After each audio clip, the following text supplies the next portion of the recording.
Setiap tahun memang bulan Ramadan kami akan berkongsi rezeki. Prasarana Malaysia Berhad akan berkongsi rezeki dengan rakan-rakan media di Lembah Kelang, di Penang, untuk sama-sama meraihkan semangat Ramadan, dan juga sambil tu kita juga nak mengeratkan lagi lah silaturahim antara prasarana dengan rakan media.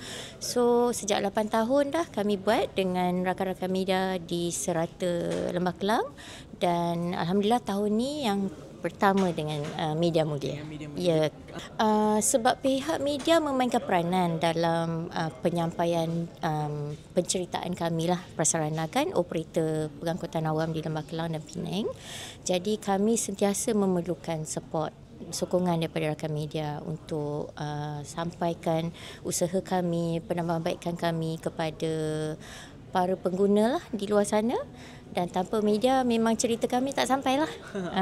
Dan sebenarnya bukan hanya tertakluk pada bulan Ramadan, pada hari-hari lain pun ada kami menghantar sumbangan berkongsi rezeki kepada rakan media.